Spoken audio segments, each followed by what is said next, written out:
Hey everyone, welcome to the Thoughtful Bro. It's been a minute. I'm so happy to be back. I've taken like a month off, been working on a lot of projects, but so happy to be here. Happy to have someone back on my show. I don't have many guests back, but one of them is CJ Leede here today. And she is one of like the hottest, freshest horror writers out there. And I can't wait to get into her second novel, which is like appears poised to go gangbusters. So you're going to hear a lot about that book first, right here on the Thoughtful Bro. But a few things before we get started. So the Thoughtful Bro airs on A Mighty Blaze, as you know, on Facebook and YouTube and beyond. We're here every Tuesday at 2, or most Tuesdays at 2, to talk about what makes great books tick, what makes great authors tick. A Mighty Blaze, if you don't know, is an all-volunteer initiative. We started during COVID. We're trying to connect writers and readers virtually. We're never asking for money, except on an occasional fundraising drive once every couple of years, but mainly it's just all volunteer and all driven by the loves and the clicks. So if you want to support us, just retweet us, whatever us, like us, tell your friends about us, all the things. But if you are in the mood to spend money, I suggest you spend it on books like American Rapture by CJ Leede. It is a wild ride. And again, you're sort of like getting on the train early with an author who is just going straight to the moon, in my humble opinion. If you want to ask CJ a question, we'll get to them at the end. Just pop them in the chat and they will make their way to me. And now a little bit more about her. She is a horror writer, hiker, and Trekkie. CJ Leede is the author of 2 books, Maeve Fly and American Rapture. She holds an MFA in creative writing from Columbia University and a BA from NYU's Gallatin School, where she studied mythology and the Middle Ages. Her debut novel, Maeve Fly, won the Golden Poppy Octavia E. Butler Award and the Splatterpunk Award. And it also earned a Bram Stoker Award nomination. When she's not driving around the country, CJ can be found in LA with her boyfriend and her rescue dogs. Her second book, American Rapture, is it's about to come out in a couple weeks. It's somewhere between the gory apocalypse of The Last of Us and kind of like the breathtaking mythological sweep of American gods.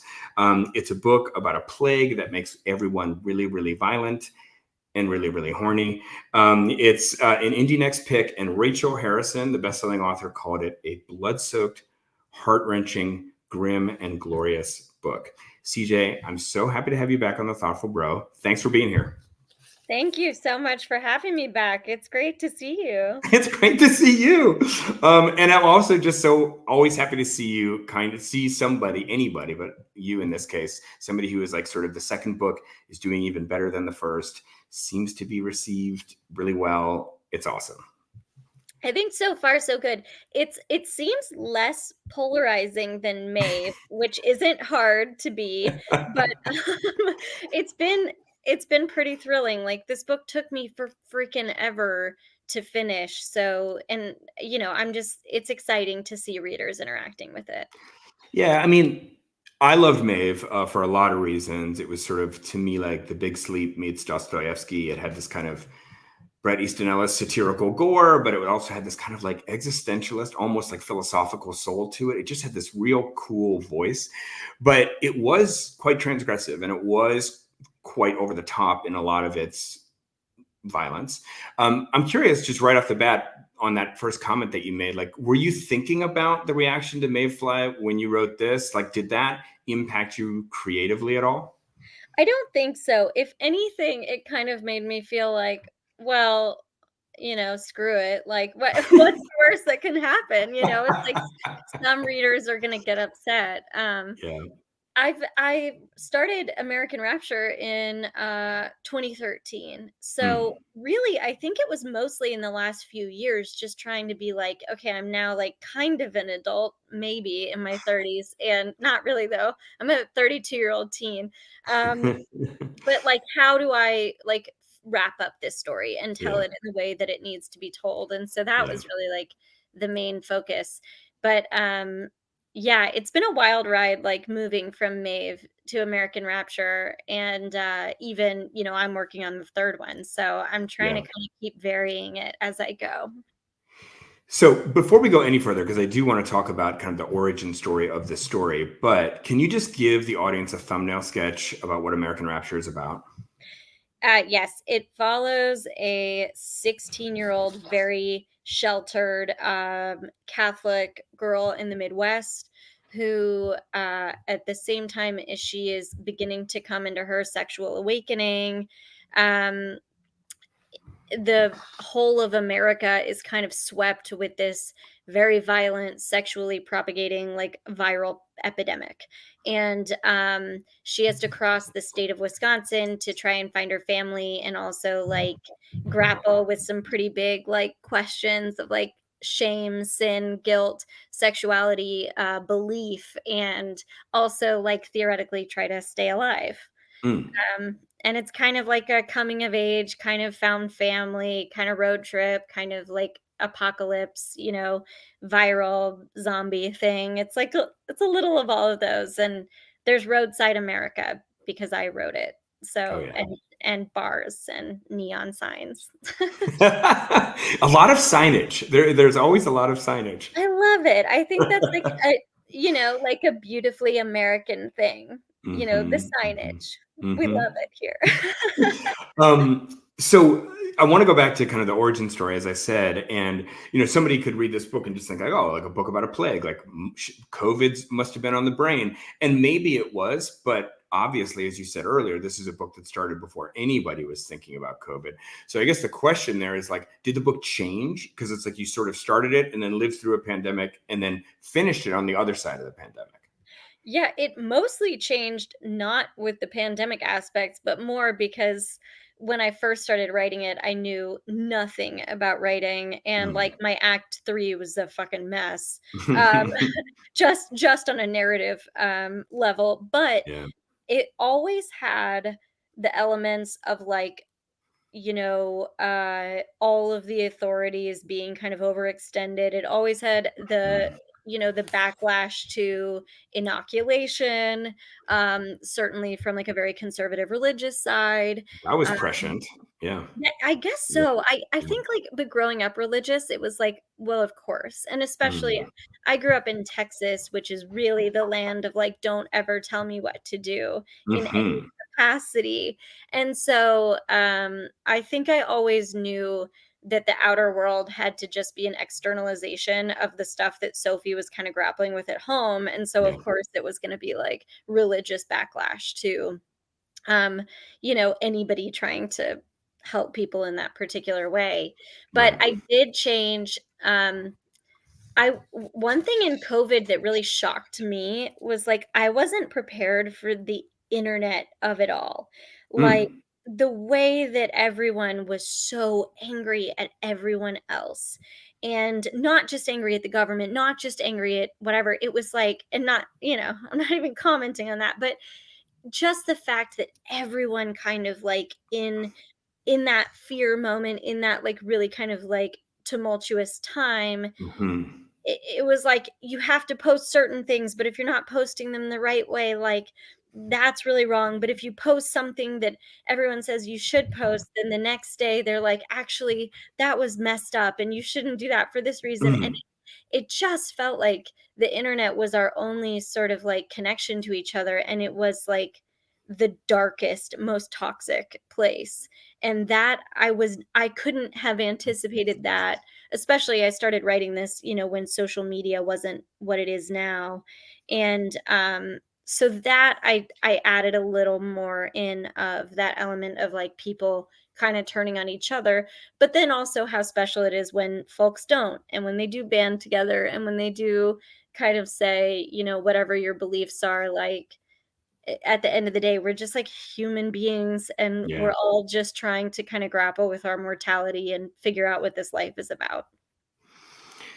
For sure. I'm with you on the kind of toxicity of the internet thing. And like there was a kind of prevailing view that emerged that like silence is complicity. And so it was like sort of like if you post, you might get it wrong. But even the act of not posting is also getting it wrong somehow. And it's just sort Everything. of Yeah. everything is wrong. Everything Yeah. is pissing somebody off or like is sort of like stepping on the principles of some buddy. Yes, it has been a really, really toxic time. It's a great observation. I want to give people a little bit of a flavor of what this. So this plague, it makes people. it it drives people to want to have sex with each other like rabidly, and they're willing to become extremely violent in order to get what they want. And there's a great passage that I think just sums up the whole kind of tone of the book and the details of what it's like to have this plague. Here we go. This is like something that Sophie, the main character, sees. Human beings mutilating, mounting, clawing, ripping apart. Human beings tearing, biting, licking, sucking, moaning, grunting, groaning. Human beings still and quiet, the ones riddled with bullet holes and the ones who were overpowered. The others digging into them, trying to bury themselves inside any way they can. A living, writhing mass of flesh. I mean, whoa. Paging Dr. Freud. No, there's like a lot of like death and sex vividly mingled there. But yeah, that's the hellscape that you chose to spend 10 years thinking about. And I admire you for it. Thank you. Yeah, go Yeah. ahead. No, yeah. It's funny hearing it read out loud. Right? Oh, it's so vivid. It's so vivid. Did you like? A lot of people are comparing it to The Last of Us. I mean, I think even your own tour is comparing it to that as well. Did you watch or play or like The Last of Us? I haven't seen it. I actually do have like a pretty strong fear of like I don't think people really know this about me, but like fungal things, but mushrooms in particular, like Mm, as they call sporer, I really mhm. I could handle annihilation, but anything I don't know, in general, like that stuff really makes me ill. So I've heard it's amazing. So I'm gonna take the comp. Um Okay, it is amazing. It is. So, is this maybe your next book, Death by Mushroom? Like this Oh is my the. god, the day I tackle like demons and sexuality was big for me, and in Maeve, like that sort of rage was big for me. But the day that it gets to Sporer, like that's the day maybe I break. Oh Maybe my god. I don't know. It really freaks me out. I can't even really be near mushrooms. It's a very weird thing. Oh my god. Um yeah, no, I've never really talked about this publicly. So there you go. My like Good to that's know. my I was gonna phobia. like send you a thank you gift of a box of mushrooms for this interview. Now I won't. All right, so let's talk about the title of this book. Okay, it's called American Rapture. I mean, obviously, there's like Rapture; it's very religious, appropriate. Rapture it can also be like a kind of sexual, ecstatic word. I get the whole thing. Now, American is an interesting choice, I think, and I mean, it's a great choice, but it's just interesting. I think that books and films, just stories that have the word American in them, to me tend to be kind of like telegraphing this is a statement about American culture, like almost like this is an issues book. It's not. I mean, there's a lot of, I'll go through a list in a moment, right? But it's just sort of like, hey, like it's just a little signal, like, hey, we're going to be talking about something in American culture here. So let's Yeah. just like go through a list of films: American Beauty, American Hustle, American Sniper, American History X, American Fiction, American Pie, American Graffiti, books: American Psycho, American Dirt, An American Marriage, American Gods. These are all great, great, great stories, right? But I think I could almost go down that list and be like, capitalism, racism, on and on and on, and just be like, here is like where they're trying to say like, hey, let's talk about this certain part of American culture. Now, I mean, it's tempting to just say like, hey, what you wanted to talk about is Americans' like super weird and complicated relationship with sex. But am I onto something, or is that reading it wrong? 100%. Yeah. It did have other titles. Like one thing I think that I didn't know as a reader before I became a writer is you almost never keep your original title. Um, but I always wanted to say with this book that in this country, which was like puritanically founded, but then now we're like the capitalist machine. Uh, we are. It's like the two billboards you always see on the side of the highway, where one of them is like lust will drag you down to hell, and the other one is like triple X store this exit. Like, Yeah. that is America to me. That is like, we raise kids teaching them like your entire value is wrapped up in your sort of like ability to attract a partner or Yeah. be attractive to the world. And I can't imagine now with like TikTok and all that and like the sort of fame component.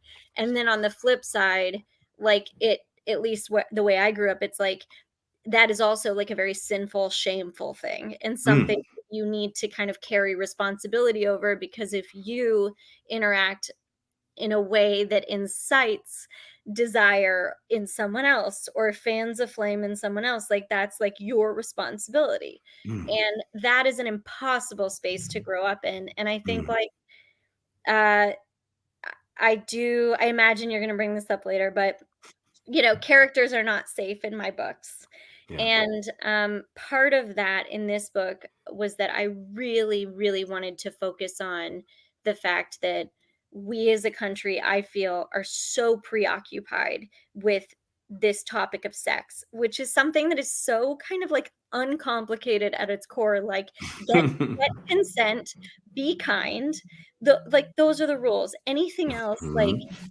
anyone's what they do outside of like those two things, it's just like it doesn't need to be this supercharged thing that we've made it. We're focusing all our attention on that, not to be political, but bodily autonomy is kind of like Mm. on our ballot, like this is like Mhm. we're talking about these things. And which books we have access to because of different kind of like what are the mentions of sex in them. And at the same time, like, we are mortal. Everyone we love is mortal. Mortal life is hard, and we have to deal with death and loss and terrible shit every day. And I'm not trying to be like super dark on this, interview, but just to say it's like, why are we looking at this thing all the time and turbocharging it and making it feel like this unattainable yet totally important yet totally shameful thing, when like we have really actually like important things to deal with that would like help us band together, Mm. you know Mm. so yeah, that's so I guess Yeah. So you have a lot to say about this. I guess I do. I Yeah. really like did not intend to be out here kind of like preaching a message. I just think it's more about, it's like Maeve. It's like it was the thing that in my life I was frustrated about. And so I Mhm. just wrote a book about it and here we are. Yeah. No, I mean, your book does a great job of that. I mean, going back to the signage, it's like, there'd be like, be pro-life. Then it's like cure erectile dysfunction. Then it's like repent all your sins. Then Pornhub. And it's like, it's just Yeah. all these things are like right next to each other. And I was thinking, because I had kind of read and I sort of knew this about you, that like you had a very religious upbringing, as you're saying. And I was wondering as I was reading the book, like how much of I mean, is it fair to say, and you've kind of already touched on this a little bit, but just is it fair to say that this is sort of a way that you were kind of coming to terms with or exploring a lot of your own upbringing? Definitely. And the thing is, like, I should clarify, like, I grew up in Austin, in Texas, very different than the rest of the state. And like, my parents are like super progressive, and, like, I was not super sheltered, but I listened to what we Yeah. were taught in Mm. church. And I was there, 2+ days a week. And it's like, that's all it took for me to kind of like internalize a lot of stuff that ended up like, I still struggle in my 30s now with, kind of like taking on like anything that happens to me. I'm like, maybe that was my fault. Mm. Maybe I brought that on because like I did something wrong. And that kind of like sin Yeah. programming is really kind of like, it affects everything, and it's very hard to undo that over time. Yeah. And so I know that you studied medieval history and mythology, and there is something so medieval about Sophie's upbringing and sort of, and almost like I want to say expand that and just say the whole sensibility of this book in the sense that like it feels a little bit like Sophie is like kind of released straight from the 1300s into modern day America, right? I mean, the way that like sex is portrayed. I mean, like it is literally like lust is literally a plague, sort of like a good Yeah. old fashioned plague, right? That's a medieval thing. And then the fact that it's driven by lust, I mean, like I'm sure that I mean, I've read some medieval literature, but I'm sure this is like a common metaphor in that time that like lust is like a disease, like a plague. It's something to be feared. And I think that you put Sophie right on that edge of like one of the most interesting things about the book is kind of her own kind of sexual awakening and romance arc and the great present threat of like, am I in love with this person? Am I, and is this person like, is the sex that I'm having or like the lust that I'm feeling the good kind or the kind that's going to kill me? And that just seemed like a very kind of medieval view of sex that like supercharged her inner life. Yeah, and even, like, is there a good kind, right? Like, Mm. because the only Hmm. good kind, within at least, like, the religion that I grew up in, it's, like, the kind that happens once in wedlock and only, for the purpose of procreation, right? Like, anything else is not the good kind. Anything Hmm. else is a sin, and I talk about it in the book, but one of the things that really fucked me up was this idea that God and the devil and the demons, and it's like they all hear all your thoughts all the time is what I was told. And thoughts in Catholicism are sins as much as actions are. And Hmm. that is crazy to be a young person and to, or just to be a human and to have thoughts and be like, oh Yeah. my God, that thought I just had like might actually mean I like burn in hell forever if I don't go confess it. It's just like a crazy It's a thing. lot of weight to carry, you know? It's so much, and I don't mean to be, like, so heavy about this, the book also has, like we said, like, roadside America and dairy and, like, all the fun, like, Midwestern stuff, and I love the Midwest. Yeah, there's a Uh, lot of cheese. There's a lot of cheese in so this. there has to be a lot of cheese, cheese curds, butter, there's a lot of butter. Fried cheese curds. Mhm.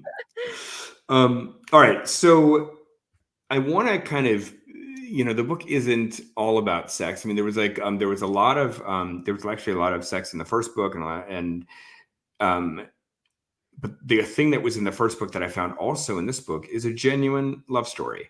And I think that both books kind of at their heart are about the kind of like outcast person who feels like a freak who's trying to, in a horrific world, and a kind of malevolent, violent world, finding someone that loves them, finding someone to love. And we have the same agent, Chad Louisville at Janklow and Nesbitt. He's a great agent. And I was talking to him the other day, and it's just about this topic. We were talking about your book actually, and then we pivoted into talking about just like books with love stories. And he was just saying, and I agree, like how good your love stories are. And he was just saying, like, any client that he has who's working on a book, he says, what I tell them is, if there's a love story in your book, like turn up the volume. Like people just love a good love story. And I think it's one of the things that you do really well. And you mentioned earlier that like, you had a problem with the third act. And I would just say that like I've read a bunch of the Goodreads reviews, and something that I will only do for other people's books. But like but a lot of people are like talking about how great these last 100 pages are, like how great an ending the book has. And I think a lot of that is the love story in there. There's a lot of things in those last 100 pages, but a lot of it is that. So I guess I just wanted to say to you, like, I wanted to ask you about that and about kind of like your feelings of like weaving a romance into your books. And although the book is horror, like, do you always feel like, you want, like, that's a thing that lights you up as an artist, is writing about people falling in love? Definitely. I think, within horror, like, I'll always have either a romance or like erotic element because I grew up like reading a lot of Anne Rice, Mm. and I think like that was something she always kind of did so beautifully. And I think if we're going to spend, whatever 400 pages talking about death, like I also want to talk about like life, with it. And I think it's like they are so connected. And Mm. um additionally, I just like when I'm writing, a dark novel and I need like a break, I am like a big time romance listener. I'll listen to like Mm. 4 or 5 romance novels in a week, and they're like Wow. they just like clear your head and they're like, Mm. how it's gonna end and whatever. But I love that Chad said that. I think I like the idea too of kind of like finding the romance in, if this makes sense, like non-romantic relationships, like Mhm. finding like what is so beautiful in like a friendship or a mentorship or a relationship with a librarian or Mhm. just any kind of, or the person that you meet for 5 minutes in a pivotal moment in your life and then never see again. Like Mm. I think I don't know, like you and everybody, like, I just wanna write about relationships and, Yeah. um, kind of, like, show what is, like, beautiful about this, like, human, messy, insane existence. Yeah, yeah, I love that. And I wanted to, it's a good segue into something I wanted to talk about, which is this like really beautiful author's note that you wrote at the end of the book, which like I found really moving. I mean, obviously, like the book itself is great, and then sort of also hearing your take on kind of why you wrote it and kind of unpacking some of the things in the book and what it meant to you personally. I don't know, it just really worked for me, and you had a lot of great things to say about being an artist in there. And so, um, one of the things I want to talk about is like obviously, Maeve Fly was this way. This book is this way. There's a lot of shall we say, challenging material in this book. In it's violent, it's sexual, and I mean maybe it's a little less transgressive than Maeve Fly, but I mean not by much. And there's like a lot of wild stuff in here, and I guess I want to quote a line from this author's note. You say that one of the things you wrote, you were talking about a specific thing you wrote about, and you said that was the worst thing I could think of. But my job, as I see it, is to explore all the worsts and all the bests. And I just wanted to kind of ask you about that and just kind of how you see your role as an artist exploring the worsts and the bests, because I just think that is such a succinct and beautiful way to talk about the writer's vocation. I mean, my feeling is, like, as we've kind of touched on a number of times, like, life is hard, right? Mm, Like, no human being is exempt from loss or anything else, and yeah, and that just becomes more and more apparent, like, the longer that you're here, mhm, and I think I can't understand why anybody would want, to write horror and not really kinda think about that and look at that and say, "Hey, you know, um, really, really bad shit can happen, mm, and simultaneously beautiful things can happen." And mm, maybe too, just like if you're someone who's gone through XYZ, and if that's something that you still feel the sting of, like, I don't know, maybe like um someone else writing about it is just a bit of a, hey, like, I see you, I'm so sorry and I hope you're okay. And yeah, like, I am also over here experiencing this like insane mortal thing too. yeah, um, I don't know if that answered totally your question, but I do feel also, just from a narrative standpoint, it's like, why would you not take things to their worst possible, you know? Like, it's horror, like, that's what I'm here, like, what do you you know? So, now yeah, yeah, but I and appreciate that question.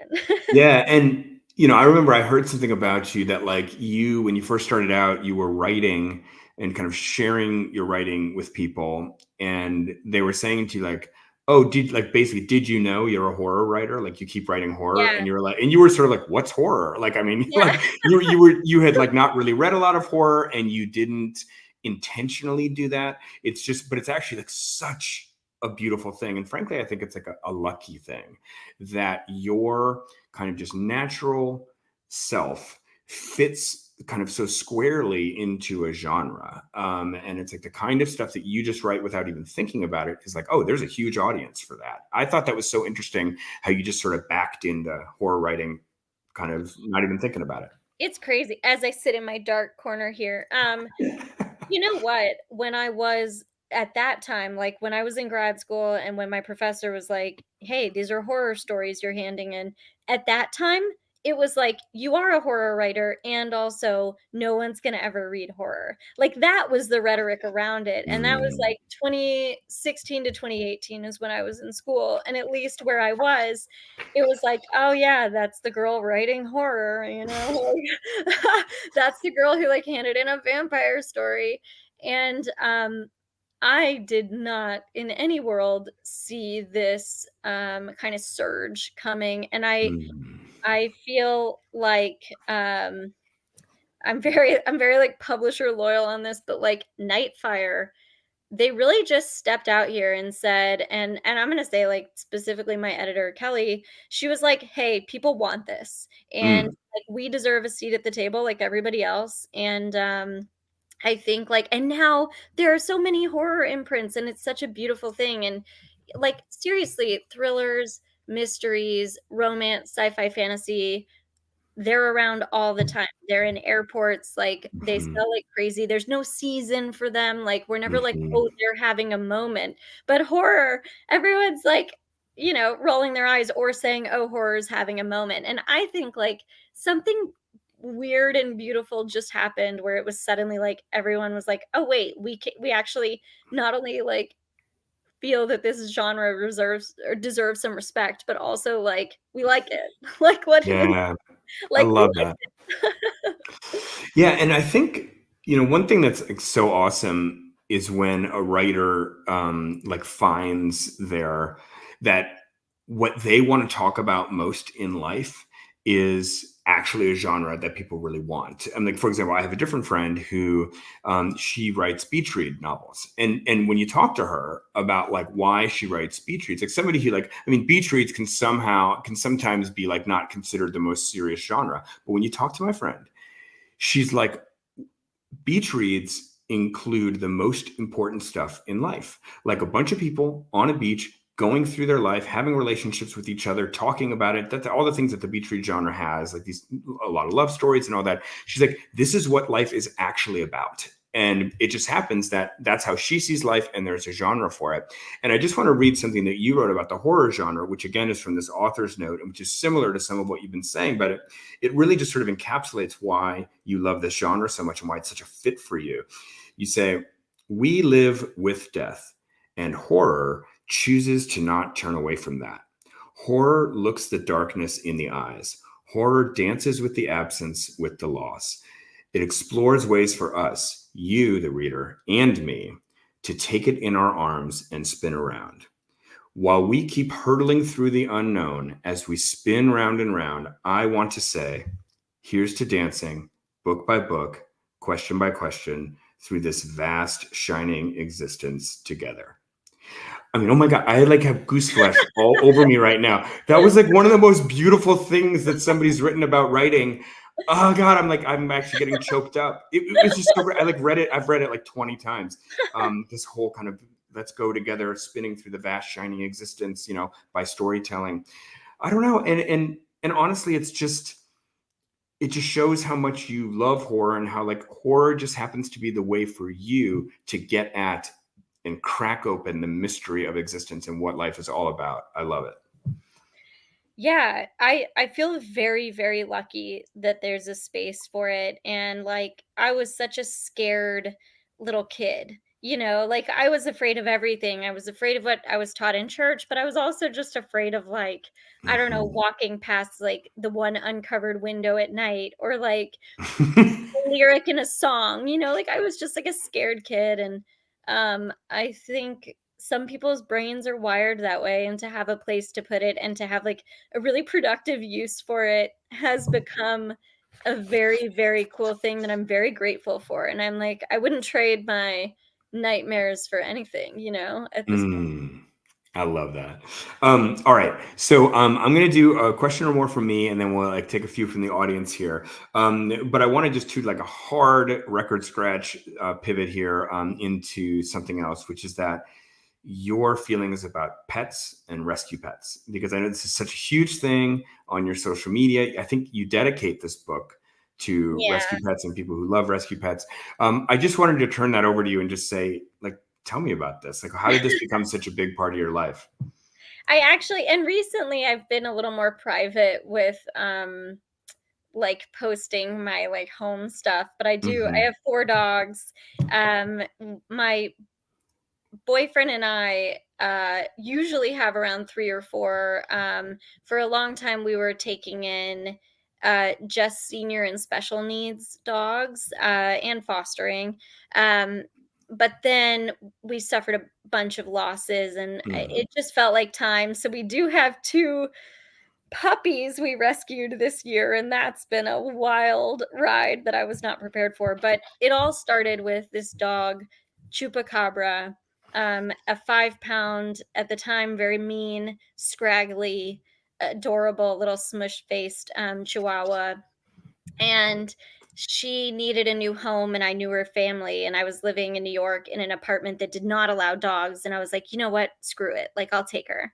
And she hated me. She bit me all the time for like 6 months, and then we just kind of like, she was maybe 5. We just connected on this like soul level, and I do feel like she was like my soulmate, soul mutt, and because Mm. of her, I was like, "Well, she needs a friend." So then we got our little one-eyed princess Bug, and then once we had Bug and Chupa, we moved to LA, and it was like, "Well, we'll just follow some rescues." And then it was like, "Oh, well, look, there's this 16-year-old one Chihuahua who needs a home. We can take her, for her golden years." And, "Oh, there's this one with 2 legs. She was a foster fail." Um, but I grew up with many dogs. I was an only child, but we always had like 5 dogs at a time, and they all slept in the bed with me growing up. So Mm. that I kind of grew up, a gross dog kid. So like a gross dog adult just like has made a lot of sense. But I would love one day, like, I don't know, rescue animal things and like books and free access to books and indie bookstores and libraries. Like, these are the things I really care about, and hopefully get to do bigger projects with over time, if I can sell enough books. So please buy my books so I can like start a rescue and open a bunch of bookstores. Is there like some Venn diagram between those? Like, is that a common overlap, I or don't know. no? Well, I made it one in American Rapture, but I Yeah. don't I don't know. They're the things I love. But yeah, man, like there are so many animals in this world, and they can just see right into your soul and save your life, Mm. and they're just like waiting, for Yeah. someone to come and give them a chance. And sometimes it's hard, but most of the time it's like pretty easy if you just Hmm. kind of like get a bit of a sense of what you're doing. So, Hmm. Wow. All right. And you're working on a new book now, a third book now. And is yeah, it kind of in the same vein? Is it a departure or a kind of continuation, would you say? it's a continuation in the kind of setting, it's like it's America, lots of divey neon, whatever, road trip aspects, but this one's Colorado. It's a winter Colorado book. Mhm. Um, I don't know how much I can, like, I don't really know. They haven't told me enough to talk about it, but cannibals, ghosts, detectives, things that go bump in the night, and there's a male and female main character, and I get to explore kind of more of my like outdoorsy side in this one, and also Mhm. uh think a lot more about death. Mhm. Because you haven't done that enough. I mean, it's Yeah, just this is the darkest one by far, actually, and it's my favorite so far, so Oh, wow. hopefully others like it as well. Don't you feel though, this is how I feel anyway, like that you always have to feel like the one you're working on now is your favorite? Yeah, Yeah. absolutely. Yeah. Yeah, if you don't, like, you're kinda screwed. Right. Right, right, right. Exactly. All right. So let's take a couple questions from the audience here. We got a few minutes left. Ooh, there's some good ones here. Let's do this one. This might seem like a weird question, but are Anne Rice books considered horror? You know what? I don't know. Like, I am certainly not the authority. I would say they are. I mean, she's like obviously people wrote vampires before her. There was Dracula, there was Carmilla, but I feel like she's our vampire gothic queen. Mm-hmm. And certainly erotic horror. Yeah. I just feel like she's the queen of that. But I don't know, like now kind of anything goes and we can get pretty extreme. So I think that would just depend on the reader. I don't know, Mark, do you have a thought? No, I think I would feel the exact same way that you do. Yeah, I think it does depend on the reader. I mean, it's like, look, like if somebody wrote a book about mushrooms, right? Like you would react a certain way to that. Scariest book I've ever read. Right. I do actually. There's a friend of mine, and I don't want to like spoil it, but I'll just say that like she is in the midst of writing a book about sentient fungi, and it's horror. Mm. And so I won't say any more because I don't want you to even have to encounter this book. But one other question that came up from the audience is also kind of: are there kind of favorite authors that you reach for? I know you like Anne Rice, but just other dark novelists. So many at this point. I mean, a lot of them now are like folks that I've just been lucky enough to become buds with too. And I'm always like, when's the next book coming? Mm-hmm. Um, I think like Chuck Tingle is out here, like spreading love and scaring us all. Um, Liz Karen and I became friends because I was so obsessed with her first book. I was like, or actually her second book, her first Nightfire book, that I was like, dude, like you have to be friends with me because this book is so good. Cat Ward, I think, is a genius. I mean, Chuck Wendig, Paul Tremblay, uh, Mm-hmm. this whole community, Stephen Graham Jones. I mean, we're just like Mm-hmm. so freaking spoiled here. And then obviously, like I love Joe Hill. I read all of Joe Hill's books a bunch of times. I think he Mm-hmm. talk about somebody who knows how to write an ending like that guy just. Mm-hmm. And love Stephen King forever. Yeah. So I just Yeah. reread Carrie and there's a reason Stephen King is Stephen King. I mean, it's just what a gift to the world.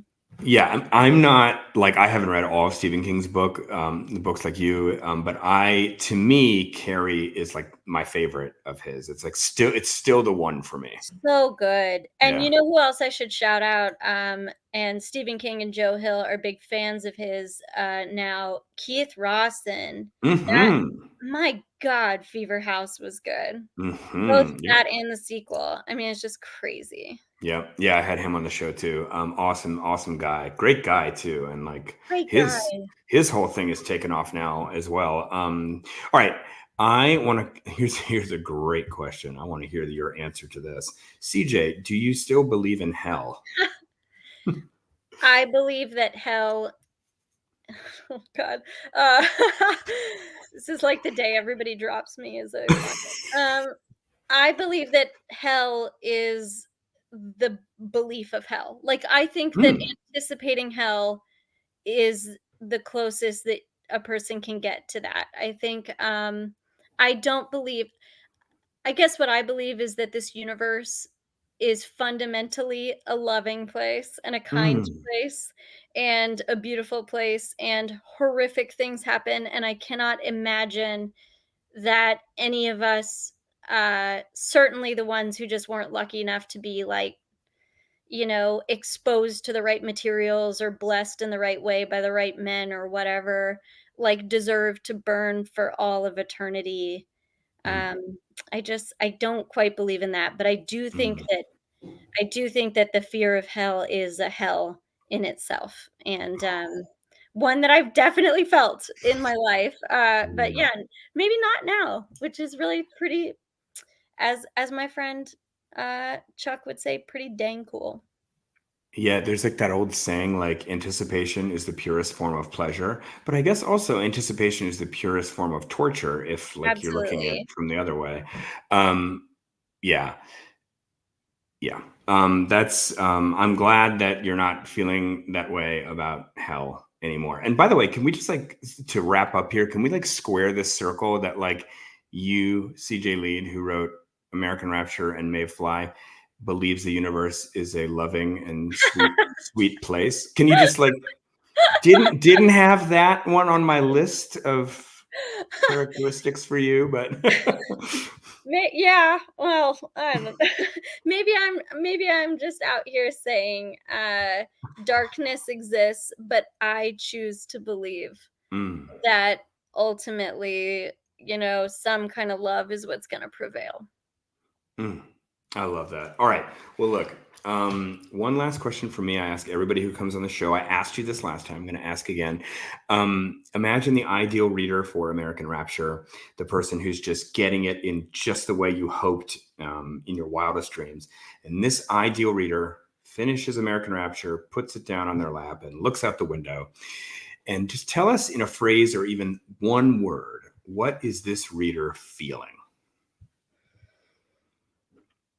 I think what I would love for this reader to feel is that freedom from all of these ideas is possible, Mm. and the world is actually just really full of possibility. Hmm.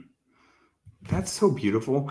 I love, I just love how, like, the meaning of your books and kind of your worldview and your, like, how you see your vocation as an artist, it's just also sunny and bright. And like, there must be just something there. We don't have time to unpack it here, but like, there must be something there about like the tension within you between like these kind of like beautiful and like kind of sunny ways of seeing like the fundamental nature of the world and these terrifying books that you write.